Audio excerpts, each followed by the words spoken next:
Bonjour à toutes et tous, bienvenue dans notre Tech Démo, le rendez-vous mensuel des PME pour découvrir des solutions numériques. Nous avons le grand plaisir de recevoir aujourd'hui Gérald Bertrand, qui est cofondateur et CEO de Connect 41. Alors on va parler technologie NFC et ses grands cas d'usage, notamment dans le domaine du vin. Et on a plusieurs exemples aujourd'hui que tu nous apportes. On a Tout la à table fait. bien remplie.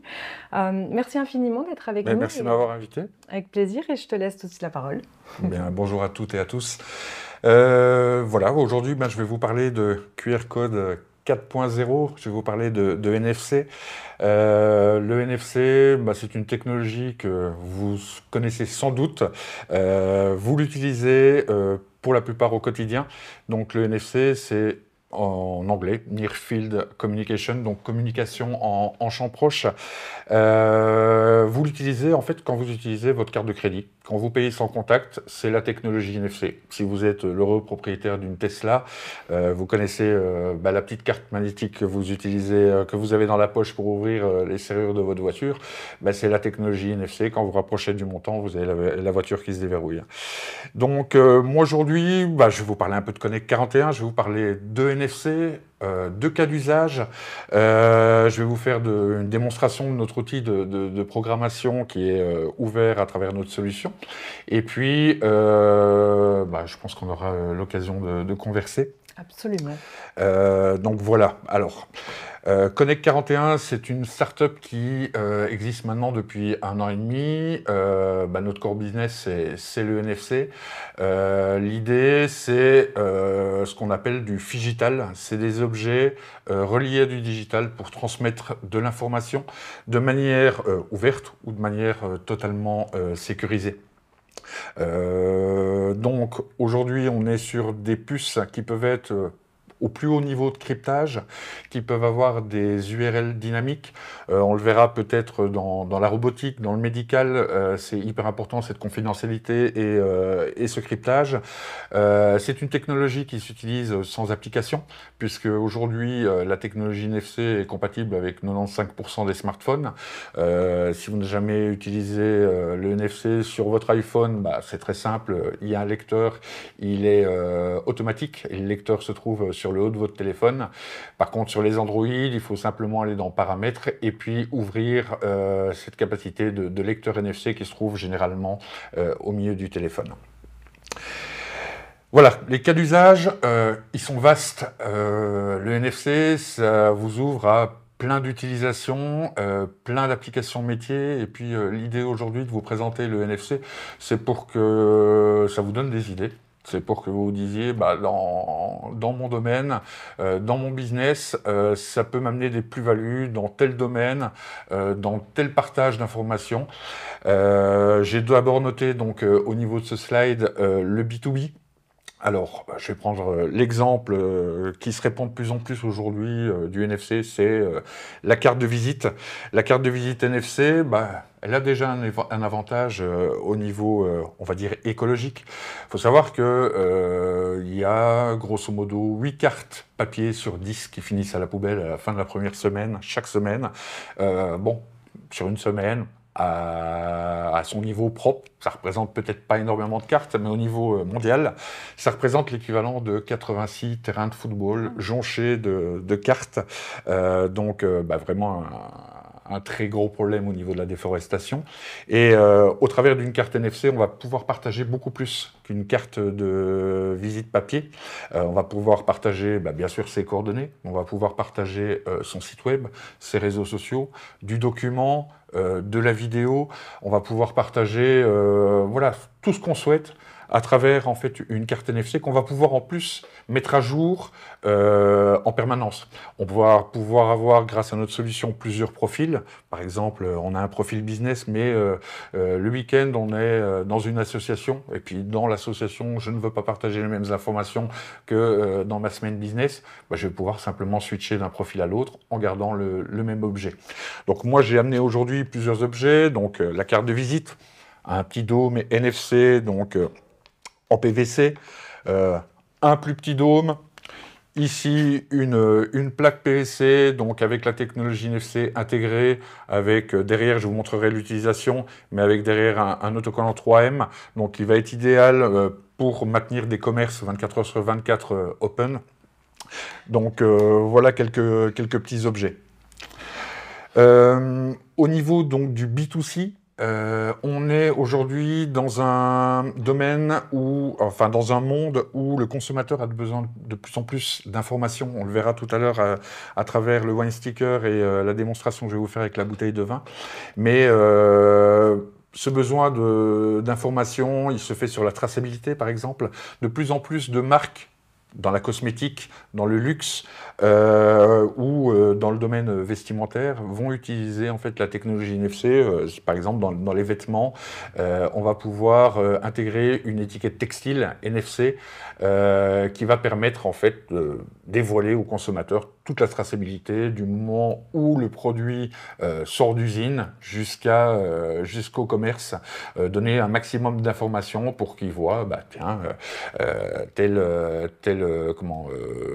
matière a été produite à tel endroit, ça a été transformé à tel endroit. Donc vraiment ce côté traçabilité est de plus en plus important et de plus en plus dans les demandes consommateurs. Donc dans le B2C, c'est assez intéressant. Le domaine horloger. Donc le domaine de l'horloger, nous on l'a utilisé avec cette montre que j'ai au poignet. Je vais d'ailleurs vous faire une petite démonstration tout de suite. Je vais basculer sur mon smartphone et donc je vais approcher tout simplement mon smartphone de la montre. Voilà. Tout simplement, donc j'ai approché le téléphone de ma montre et ici en l'occurrence, j'ai transformé en fait la montre en carte de visite digitale. Donc ma carte de visite, elle est au poignet et je partage toutes mes informations. C'est bien utile quand on est dans des meetings, quand on est dans des expos. C'est une utilisation de la montre, mais on va pouvoir rentrer encore plus au niveau de la montre pour tisser un lien entre la manufacture et l'utilisateur de la montre. Donc, puisque tout à l'heure on parlait de sécurisation, on va pouvoir, par exemple, partager de manière cachée des informations entre la manufacture et le détenteur de la montre, avec le certificat d'authenticité, la garantie, le carnet d'entretien, le service après-vente. En fait, tous des documents qui ne concernent que la manufacture et qui concernent le détenteur de la montre. On va pouvoir l'intégrer, nous on l'a intégré ici, dans une puce donc, qui a directement été intégrée dans la montre. Mais aujourd'hui, on a le savoir-faire d'une société qui est valaisanne, qui s'appelle Stis, où eux ont pu directement intégrer en fait, dans la glace saphir la puce NFC, donc de manière totalement invisible. Donc voilà, la montre, bien sûr le médical. Donc pour vous expliquer un petit peu le démarrage de Connect 41, donc nous on existe depuis décembre 2022 et on a démarré en fait avec un projet qui s'appelle SafeMe. L'ambition en fait de ce projet, c'était de faire un bracelet médical d'urgence qui permettait d'accélérer la prise en charge des victimes d'accidents et de malaises avec un dossier médical du patient au niveau urgence qui n'aurait été accessible en fait qu'au personnel type médecin, urgentiste, ambulancier, voilà. Donc dans le médical on peut faire beaucoup de choses. Je pense que va se développer également, des puces vont se développer également, donc des puces NFC pour mettre sur les boîtes de médicaments, pour tout ce qui est posologie, traçabilité et autres, avec la modification même de la posologie à distance, parce qu'on est de plus en plus dans l'automédecine, par exemple. L'automobile, la gestion de flotte. L'automobile, j'en parlais tout à l'heure, l'automobile, voilà, la carte NFC de votre Tesla, elle peut être intégrée dans la montre, mais on va pouvoir utiliser un petit dôme comme ceci, également pour faire de la sécurisation de documents. Bonjour monsieur l'agent, désolé, j'ai pas mon permis, bonjour monsieur l'agent, le certificat d'assurance, mais au final, ça dans le vide-poche, vous avez mis toutes les informations, même à la limite les coordonnées de l'assurance et autres que vous n'allez pas retrouver, je veux dire, dans un empressement s'il se passe quoi que ce soit, et simplement en ouvrant votre vide-poche, en approchant le téléphone, vous allez pouvoir retrouver toutes ces informations et documents précieux. Et dans de la gestion de flotte, une entreprise qui a 50, 60 véhicules, c'est pas toujours facile. En plus, quand il y a des changements de personnel sur différents véhicules, de savoir, tiens, ce véhicule a fait autant de kilomètres, ce véhicule est assuré chez un tel, ce véhicule, le responsable de flotte au niveau de la gestion de l'entretien et autres est un tel. On aura tout centralisé en fait sur un petit objet comme celui-ci. Le petit schéma juste à côté, donc c'est la robotique, c'est des objets peut-être d'utilisation courante. Vous avez pour la plupart tous un robot ménager pour la cuisine. Imaginez qu'avec cette petite chose juste à côté, vous allez pouvoir avoir par exemple une recette qui va vous être proposée. Chaque jour, simplement, vous approchez votre téléphone. Et là, on est véritablement dans une dynamique entre la marque et le consommateur. Et on a de la transmission d'informations avec des updates quotidiens. Même chose à nouveau pour le SAV, pour le mode d'emploi. Mais je vais prendre, par exemple, c'est très présent chez nous dans le Jura, des fabricants de machines-outils. Des fabricants de machines-outils qui exportent dans le monde entier, parce que la Suisse est réputée pour ses machines-outils. Aujourd'hui, voilà, un document, un mode d'emploi qui doit suivre la machine, c'est une Bible. Et à chaque fois qu'il faut faire une mise à jour, soit on l'envoie par feuille un petit peu volante, soit on renvoie la Bible. Ici, on va pouvoir tout mettre à distance, dans la langue de l'utilisateur. On va pouvoir segmenter, par exemple par langue, par continent ou autre, les informations qu'on va adapter pour tel ou tel type de machine. Donc, véritablement, on est encore dans de la transmission d'informations. Là, on a le vin. Alors voilà, donc je vous le disais avant, on a commencé au niveau de Connect 41 à travers donc le bracelet médical, et on a fait un pivot donc en juin dernier, en juin 2023, sur la filière du vin et des spiritueux, parce qu'on s'est rendu compte qu'il y avait un véritable besoin. Traçabilité, 2, d'optimisation de l'expérience consommateur, 3, du recueil de data pour les producteurs, et dans une filière, alors qui va bien, on boit, surtout en Suisse, on boit toujours un peu de vin chaque semaine, mais on est quand même face à une filière qui voit une baisse de la consommation, et c'est au niveau général, c'est partout, parce que la concurrence est accrue, parce que y a des nouvelles boissons qui arrivent sur le marché. Il y a une génération qui est un peu complexée, c'est la génération Z qui est un peu complexée par rapport au vin, parce qu'on leur a pas appris, parce que ils n'ont pas été accompagnés, ils savent pas et ça leur fait un petit peu peur. Donc l'idée avec le développement de ce wine sticker, c'est véritablement d'ouvrir tous les aspects liés à une bouteille, liés à un domaine, pour faciliter en fait ce côté dégustation, traçabilité, information. Donc je vais refaire cette fois-ci un petit peu la même démo que tout à l'heure. Donc j'approche simplement mon téléphone de l'étiquette. Et donc j'ai ma solution qui s'ouvre donc directement sur mon téléphone. Alors, la particularité du Wine Sticker, c'est qu'elle s'ouvre automatiquement dans la langue de l'utilisateur, et elle va comporter en fait plusieurs onglets directement tactiles. On va avoir donc l'authentification de la marque, très important. Il y a eu, comme dans tous les domaines, il y a parfois des copies. Et donc, nous, chaque bouteille a une place unique dans nos serveurs, et donc l'étiquette va directement interroger le serveur pour voir si le vin est authentique. Ensuite, on va avoir une présentation donc du vin avec le millésime, le pourcentage, le taux d'alcool, la quantité de vin qui est à l'intérieur de la bouteille, une présentation textuelle avec des avis d'experts, les arômes, des conseils de consommation, tout ce qui est perception en bouche, donc les tanins, le fruit, le corps, et puis des recommandations, associations mets-vins.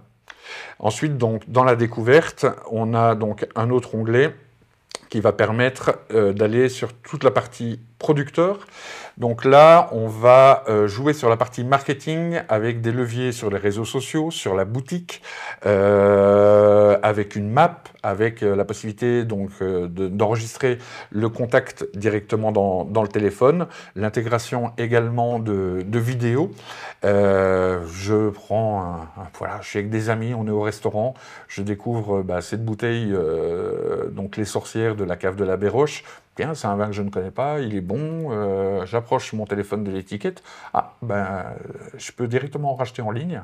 Et voilà, donc simplement en approchant mon téléphone, il y a un lien qui s'est tissé entre moi, consommateur, et la cave. Je vais avoir toutes les informations sur comment ce vin a été récolté, vinifié, est-ce qu'il était en barrique ou pas. Et finalement, je découvre en fait tous les secrets qui sont derrière la bouteille. Donc, nous, dans l'idée en fait du Wine Seeker, c'est de faire de chaque bouteille l'ambassadeur du domaine. Et après, donc, troisième fonctionnalité que nous avons sur le Wine Seeker, c'est tout ce qui est expérience œnotouristique. Donc, l'idée, c'est que chaque bouteille soit un booking de tout ce que va pouvoir me présenter le domaine, une visite de cave, une dégustation, un bed and breakfast, voilà, tout ce qu'on peut imaginer. Et puis, c'est une activité qui se développe de plus en plus au niveau des domaines. Et très clairement, s'ils devaient acheter du média et autres, d'une part, ils ont pas forcément les moyens. D'autre part, ils vont avoir beaucoup de déperditions. Et ici, en fait, avec l'étiquette qui est directement collée sur la bouteille, ils sont déjà sur un consommateur captif, sur quelqu'un qui va être friand d'en découvrir plus et peut-être, de souscrire à une de leurs offres en œnotourisme. Après, on va leur fournir des datas.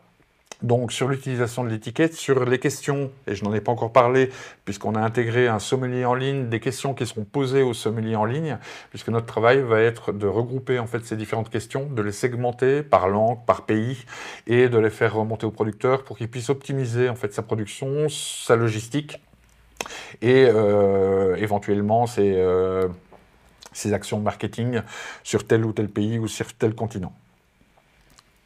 Je reviens donc au PowerPoint sur la présentation et vous avez donc la maison. Alors la maison, je vais vous parler de plusieurs cas d'usage.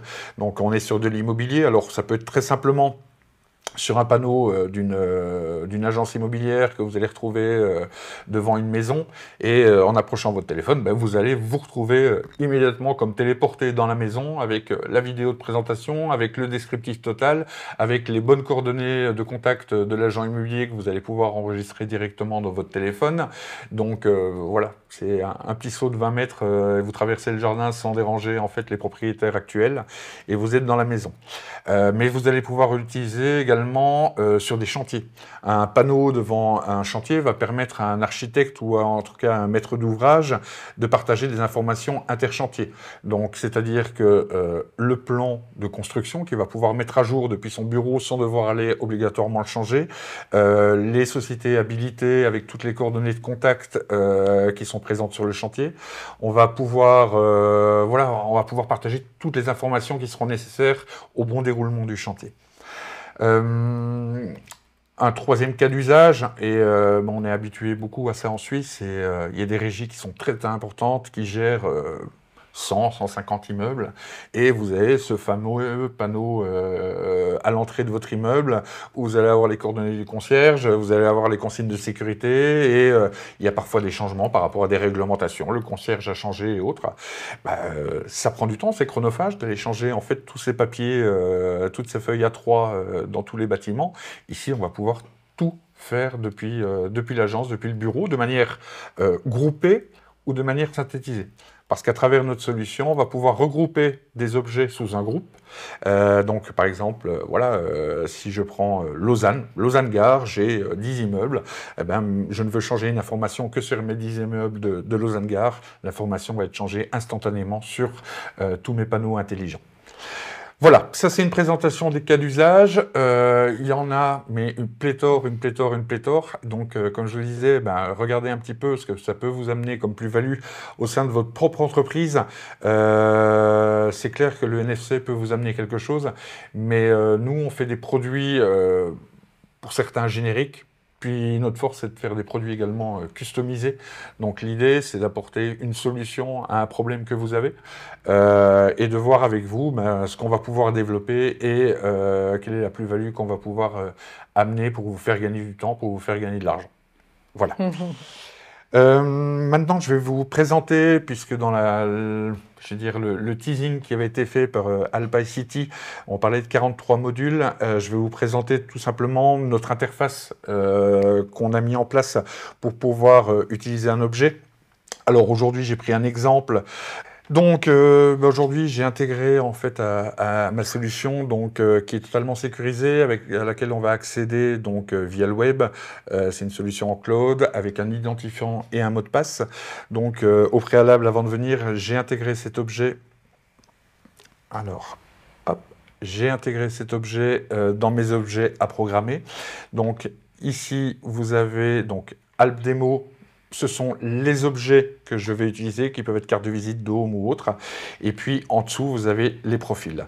Donc, pour Alp Demo, je vais créer, en fait, un nouveau profil. Et je vais l'appeler, j'ai pris aujourd'hui MediaMarkt. Je fais valider. Et je vais relier en fait mon profil à mon objet en simplement laissant la souris sur mon objet, voilà, et je rentre avec la petite roulette dans ce qui va me permettre en fait de programmer MediaMarkt. Je vais vous montrer simplement les différentes utilisations qu'on peut avoir des modules. Donc vous avez 43 modules actuellement, mais on les fait évoluer au fur et à mesure lorsque vient une nouvelle application. Par exemple, un YouTube, un nouveau réseau social et autres, dès le moment où en fait il y a une nouvelle API disponible et qu'il y a une demande de la part de nos clients, comme dernièrement j'ai un client qui nous a commandé des cartes et il souhaite plutôt qu'utiliser WhatsApp, il souhaite utiliser Signal. Donc on est en train de récupérer l'API pour intégrer Signal à notre interface. On a des possibilités de développement d'API ouvertes à tout le monde, mais on a certaines API qui nous sont demandées par des clients où ils veulent être les seuls à pouvoir l'utiliser. Donc là, on sera en réseau fermé. Donc on a plusieurs utilisations. Donc au niveau du catalogue de modules, vous avez donc la bureautique. Vous allez pouvoir ajouter une page textuelle, une page HTML, un lien site web. Vous allez pouvoir ajouter un calendrier pour de la prise de rendez-vous. Donc c'est toujours en fonction de l'utilisation et du type d'objet que vous allez avoir. Et vous allez pouvoir faire du partage de documents à travers une Dropbox, un Google Drive ou un OneDrive. Je vais rester très simplement sur un site web. Et donc je vais ajouter un site web. Voilà, je vais l'appeler MediaMarkt, où je vais rajouter le HTTPS, voilà, et donc,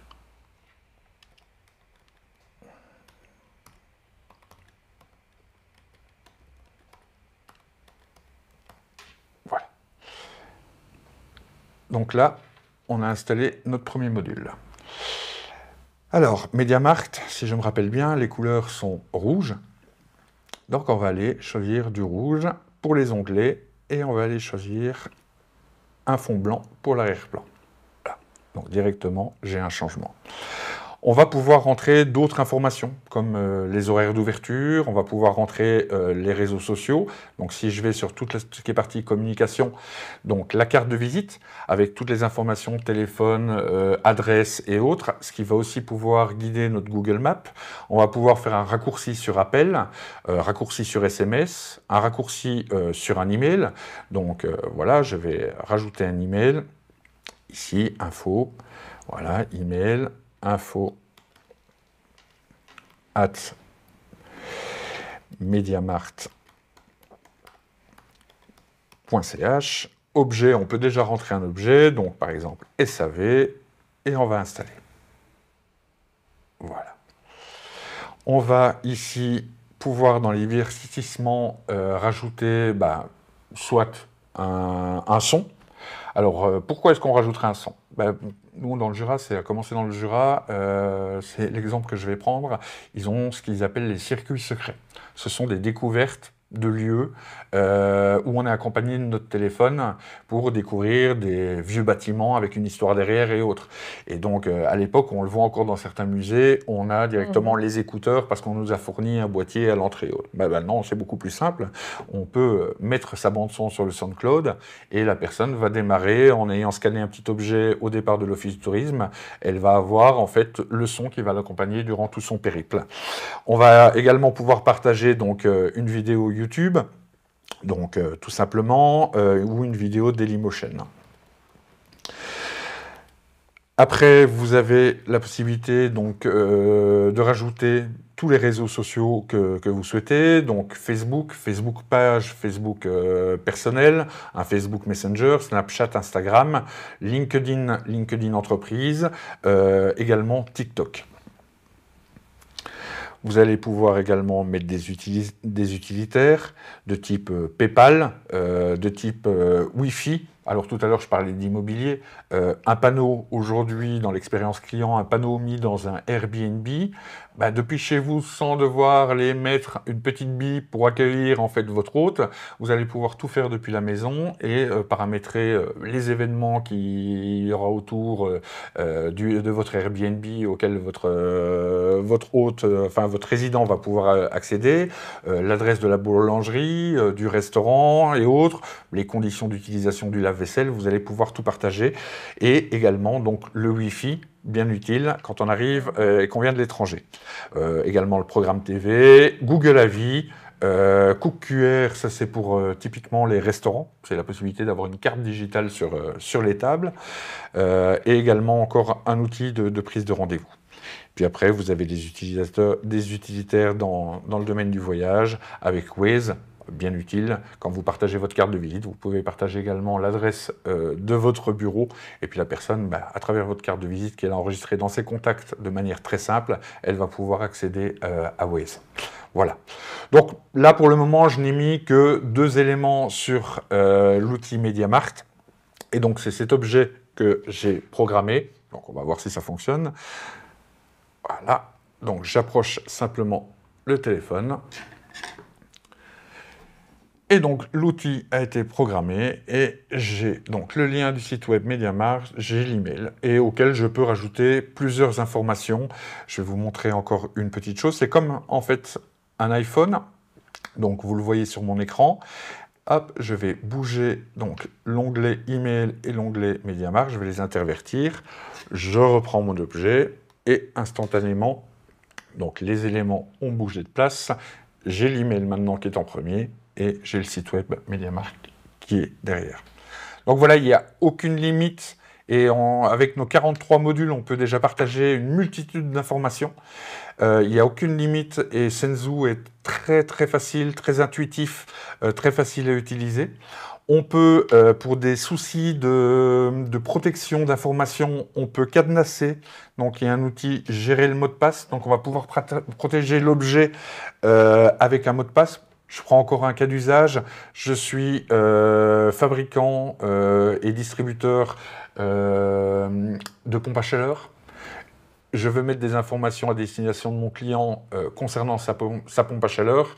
Bon, pas tout le monde doit y avoir accès. Je vais lui dire, Monsieur Tartampion, voilà, c'est votre nom pour utiliser comme mot de passe, pour accéder à l'information, et ça sera protégé par mot de passe. Vous allez pouvoir également, donc ça c'est très utile au niveau d'un outil B2C ou B2B, également avoir les statistiques liées à l'objet. Donc que ce soit en termes d'ouverture générale, mais que ce soit également au niveau de l'utilisation des onglets. Donc je sais, moi, au quotidien, combien de personnes, même a posteriori, ont ouvert ma carte de visite, ont ouvert mon email, mon LinkedIn, mon site web.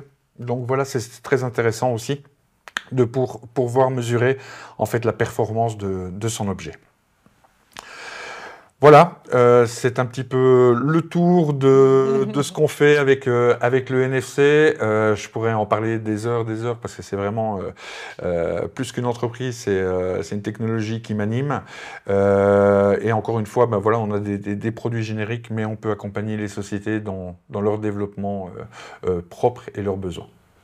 Merci infiniment. Moi, j'ai plein de questions. Parfait. Tu montrais la plateforme et tout ce qu'on peut aujourd'hui faire. Quel est approximativement sur quelque chose qui n'est pas trop customisé le coût d'accessibilité pour une entreprise pour utiliser cette plateforme? Alors, pour utiliser la plateforme, tout dépend en fait de l'objet et du volume d'objet. Par exemple, pour ce genre d'objet, on va être à 49 francs. 49 francs pour l'objet et ça comprend en fait notre solution sans abonnement, donc pour une utilisation ad vitam aeternam. Ok. Voilà. Pour un petit objet comme ici, on va être aux alentours de 30 francs. Voilà. Après, il y a des dégressifs au niveau du volume. Sur le vin, on est sur véritablement un autre modèle de revenus parce que voilà, l'important. Alors, on n'en a pas parlé durant la présentation, mais moi, j'ai des vignerons qui me disent, mais ouais, qu'est-ce que ça me rapporte plus que Vivino? Eh bien, Vivino gère en fait toute la présentation d'un vin à travers les retours consommateurs, alors qu'avec notre étiquette, c'est véritablement le propriétaire du domaine qui gère toutes les informations, qu'on va transmettre à travers le vin. Donc ici, on va avoir de l'intégration d'informations, donc on va customiser en fait toutes les données du vin, du domaine, des offres touristiques, les couleurs, les différentes choses qu'ils souhaitent partager dans notre solution. Et donc, il y a un fee de départ qui est de 199 francs pour faire cette customisation. Ensuite, il y a un coût d'étiquette. Alors, aujourd'hui, on donne la possibilité de pouvoir intégrer notre solution à travers le QR code ou à travers le NFC, pour simplement encore, je veux dire, un côté pédagogique, parce que tout le monde n'est pas encore prêt, même si ça devient dans l'usage quotidien, tout le monde n'est pas encore prêt à passer le cap du NFC. Donc nous, notre but, c'est d'accompagner en fait déjà par une prise en main du QR code jusqu'après l'issue qui sera le NFC. Et on a un fee donc par mois qui est en fonction des fonctionnalités qui va démarrer à 69 francs par mois. Donc voilà. C'est le seul produit aujourd'hui sur lequel on a un abonnement. Les autres, que ce soit une carte de visite, c'est 34 francs 90. Mais 34 francs 90, quand vous voyez les économies d'échelle que vous allez pouvoir faire, et au final, si vous ne mettez pas de nom sur la carte de visite, c'est le même objet qu'une clé pour ouvrir les bureaux, vous allez pouvoir la récupérer, je vais dire écraser les données et la retransmettre à un nouveau collaborateur par la suite. Peut-être juste pour qu'on soit au clair, entre le QR code et un NFC, quelle est la différence entre ces deux moyens d'accès à l'information? Alors moi, je vais vous pousser à aller de plus en plus vers le NFC, parce que si vous lisez la presse, que vous avez lu 20 minutes ou le matin dernièrement, et puis il y a un célèbre policier qui s'occupe de tous les réseaux sociaux, d'Internet, ici dans le canton de Vaud, on parle beaucoup plus aujourd'hui, enfin on parle beaucoup aujourd'hui de hacking au niveau du QR code. Donc dès qu'il y a des éléments sécurisés à transmettre, le QR code est à bannir. Il fait perdre beaucoup d'argent. Donc le QR code, c'est un code que l'on génère pour pointer vers telle ou telle information. Tout à fait. Le NFC, on a tout de même quelque chose de physique qui est à travers une puce, des microprocesseurs. Alors, c'était un petit peu ma question. On est sur une bien puce. qu'on comprenne. On est sur une puce. On est sur une puce, mais après, il y a différentes qualités de puces. Nous, on travaille avec des puces à haut niveau de cryptage et avec des URL dynamiques. C'est-à-dire qu'on va pouvoir paramétrer l'URL pour qu'elle puisse changer toutes les secondes, 3 secondes, 15 secondes en fonction.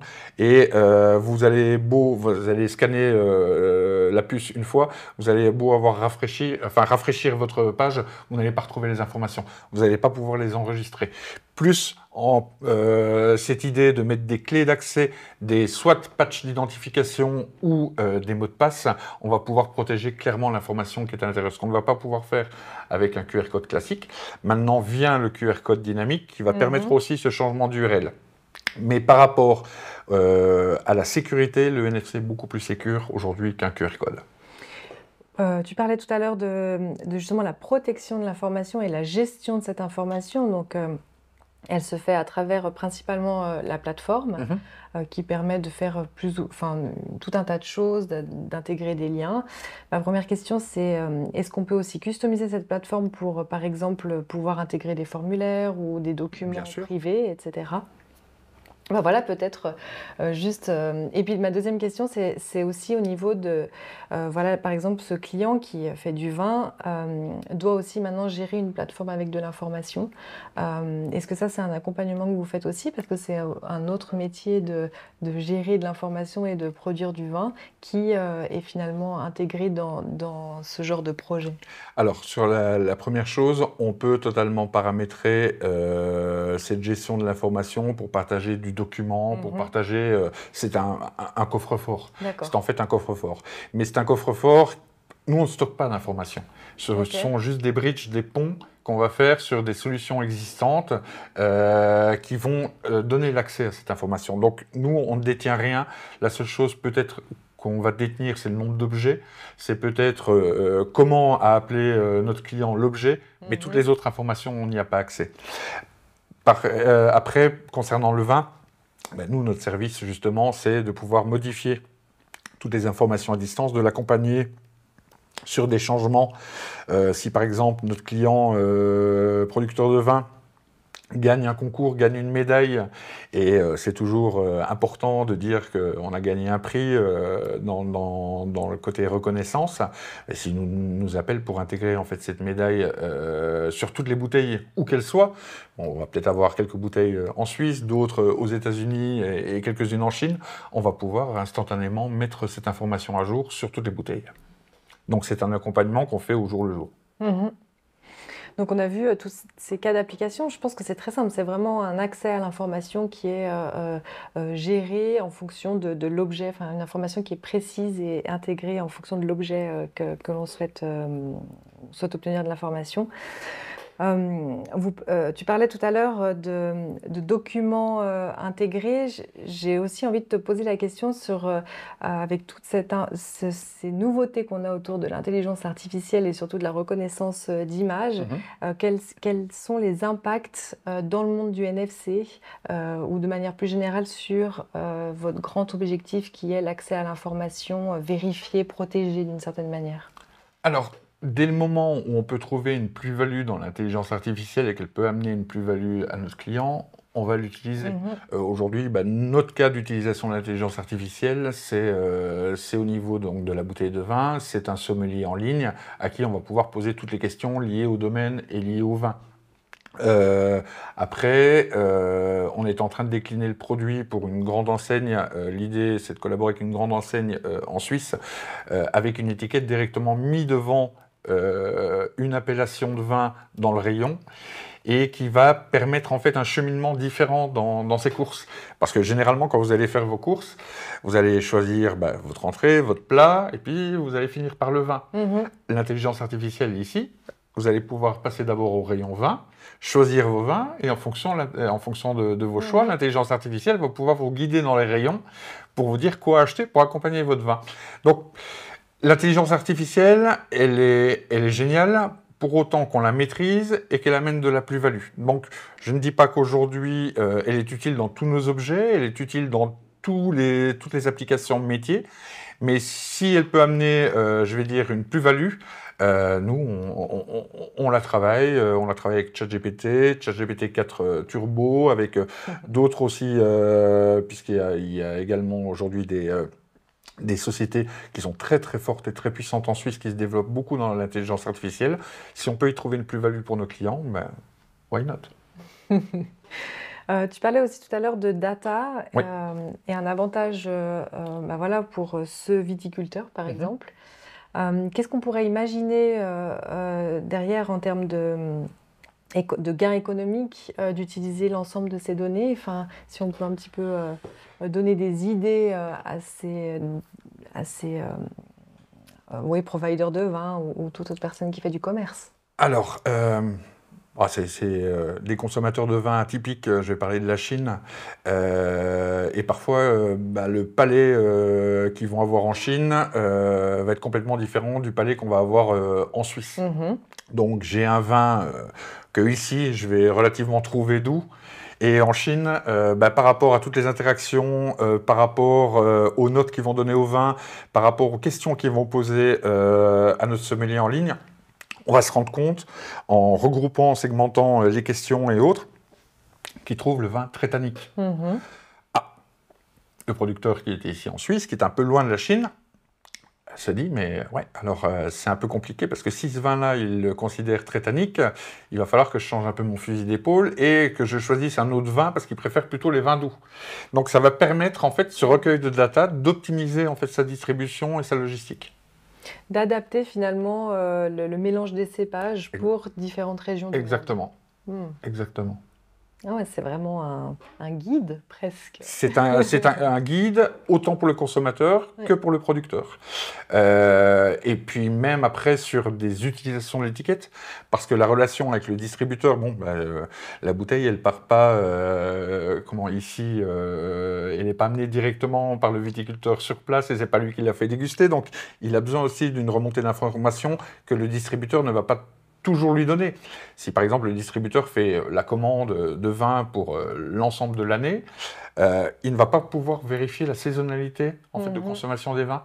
Alors qu'avec notre solution, par rapport au scannage d'étiquette, il va pouvoir se rendre compte des pics de consommation. Et là, automatiquement, ça peut changer aussi ses habitudes de fabrication. Est-ce que ces étiquettes NFC santé permettent aussi aux viticulteurs de savoir où sont ces bouteilles? Alors, où il faut scanner la puce, enfin le NFC. C'est une très bonne question. Le NFC fait partie de la famille du RFID.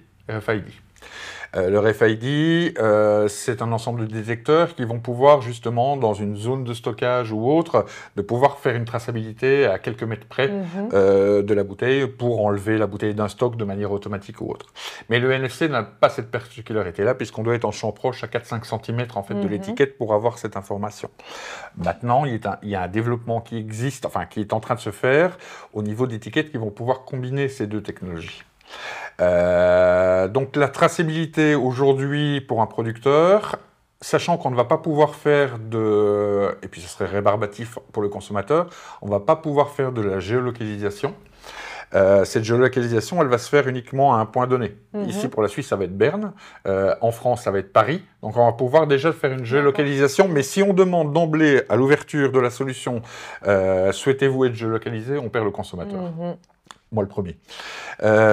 Donc, on va le faire par ce biais-là.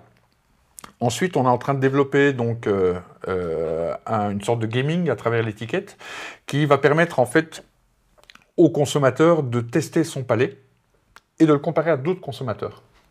Ah, moi, ce vin, je reviens sur le côté tannique, ce vin, je le trouve assez tannique. Je donnerais en côté tannique 5 étoiles sur 5. Et je compare ça à d'autres consommateurs. Ah, tiens, la majorité lui donne 4. Donc, mon palais est plus développé. En tout cas, je ressens beaucoup plus la force tannique d'un vin. Et au travers de ce gaming, nous, on va poser des questions. Avec qui vous consommez cette bouteille? À quelle occasion? Où vous trouvez-vous? Donc, pour faire une géolocalisation plus rapprochée. Voilà.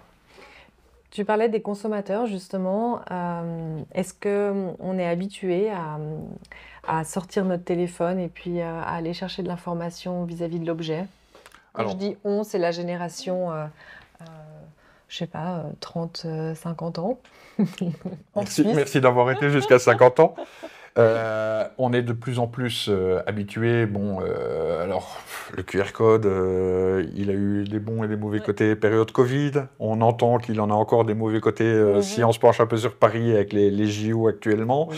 Le NFC est de plus en plus utilisé. Rien que de voir le nombre de gens, j'ai vu un rapport ce matin sur les marques les plus connues en Suisse. Twint arrive en 3e position, je crois. Les gens sont de plus en plus habitués à dégainer leur téléphone pour soit donner de l'information, soit en obtenir. Une nouvelle réglementation vient d'être faite au niveau du vin. Elle est active depuis le 8 décembre 2023. On reparle de traçabilité. Tu connais sûrement le Nutri-Score et des choses comme ça. Aujourd'hui, donc, la filière vin est obligée alors la Suisse pas encore, mais ça va arriver, est obligée de donner tout ce qui est valeur nutritionnelle, allergènes, ingrédients, à travers un QR code. Donc de mettre de l'information sur la bouteille, ça va rentrer de plus en plus dans les mœurs. Et cette bouteille, oui, alors elle peut augmenter, on peut passer sur un Magnum, un Nabucodonosor et autres, mais je veux dire, la partie où on peut écrire des choses, elle n'est pas extensible. Donc plus on va donner d'informations à travers le digital, mieux c'est. Les données qui deviennent, une fois qu'on a jeté cette bouteille, les données sont effacées. Alors non, parce que c'est pas la seule bouteille qui a été produite. D'accord. C'est pas. Oui, parce qu'en fait, j'imaginais que c'était un NFC par bouteille. Alors on a un NFC par bouteille pour l'authenticité, Ouais. mais par contre pour tout ce qui est données générales, ça ramène sur une... Sur l'ensemble Exactement. du nombre de bouteilles Tout à qui fait. doit avoir cette information. Et Tout à quand fait. ce lot est terminé, Alors quand ce lot est terminé, voilà, au bout d'une... Si vous voulez, il y a des conseils de consommation. Un vin doit aller, on va dire, 10 ans en cave avant d'être consommé. Je pense que dans 40 ans, on pourra éteindre la prise. Voilà. Non, je parle de ça parce qu'il y a aussi toute une pollution numérique face aux données qu'on garde qui n'ont plus lieu d'être. Mais elles prennent très peu de place, les nôtres. Ok. Franchement, même pour 1 million ou 2 millions de bouteilles, ça ne représente pas grand-chose en termes de data. Voilà. Excellent. Donc, habitude des consommateurs, pour finir, on a une nouvelle génération qui arrive qui est de plus en plus habituée à utiliser ces technologies. Oui. Mais aujourd'hui, on voit quand même une modification des comportements face aux objets connectés. On pourrait appeler ça de manière générale, comme ça. Les prochains projets pour Connect 41, les évolutions en fonction des technologies, j'imagine qu'il y a des réflexions autour de ça. Est-ce qu'on peut les partager déjà? Bon, il y a des réflexions commerciales, il y a des réflexions stratégiques, développement de produits. Pour nous, alors très clairement, et on ne s'en cache pas, maintenant les objectifs ne sont pas souvent des réalités, mais on est membre par rapport à la filière vin et la filière spiritueux. Ça, c'est un petit détail que je n'ai pas donné par rapport aux spiritueux. Je vais quand même faire un aparté là-dessus. Pour les spiritueux, par exemple, dans l'étiquette, on a fait une évolution qui s'appelle le shaker. Et généralement, quand on reçoit une bouteille de gin, on ne va pas la vider en une soirée. À moins qu'on soit beaucoup d'amis. Mais l'idée, c'est de prendre du plaisir. Voilà, la consommation d'alcool est dangereuse pour la santé. Mais à chaque fois que je vais approcher mon téléphone de cette bouteille de gin, la bouteille de gin va me soumettre une idée de cocktail différent. Voilà. Donc, au niveau des évolutions, on est membre de la WineTech, qui est vraiment l'écosystème qui est tout d'abord parti de France, mais qui est en train de s'ouvrir sur d'autres pays. On est membre de la WineTech, qui est un écosystème qui regroupe pas mal de startups dans l'évolution, dans l'innovation pour le vin. On est membre également d'un incubateur qui s'appelle l'incubateur Startwind de Bernard Magret, qui est basé à Bordeaux et à Strasbourg, et donc qui nous coach énormément, qui nous ont coachés sur notre business model, qui nous coach aussi sur les évolutions qu'on doit donner à cette étiquette. Donc, je parlais du gaming. On a une autre idée, c'est de pouvoir aussi avoir une solution de gestion de cave avec bouteilles stickées ou non stickées, mais avec des alertes qui nous disent cette bouteille serait bien à être consommée, des choses comme ça. Et puis une évolution, on en a parlé juste avant, qui est donc une étiquette RFID et NFC combiné. Je discutais avec pas mal de producteurs en Champagne. Il faut savoir qu'il y a encore pas mal de producteurs qui vont dans leur cave, qui tournent la bouteille, qui prennent leur petit calepin, qui notent une bouteille, 2 bouteilles. Puis ils font leur inventaire comme ça à la main, 4 à 5 fois par an. Donc ce genre d'utilisation peut leur faire gagner du temps. Donc voilà, au niveau du vin, côté commercialisation, on a l'ambition d'aller voir d'ici fin d'année à peu près 200 vignerons en tête-à-tête, parce que l'humain, la technologie c'est bien, mais l'humain c'est aussi important. Et donc l'idée c'est d'aller les voir. On a des salons, un gros salon également prévu à Bordeaux au mois d'octobre. Et puis on est en pleine levée de fonds, parce que je disais tout à l'heure, on ne s'en est pas caché, on ambitionne véritablement de placer le wine sticker au niveau de l'échelle mondiale.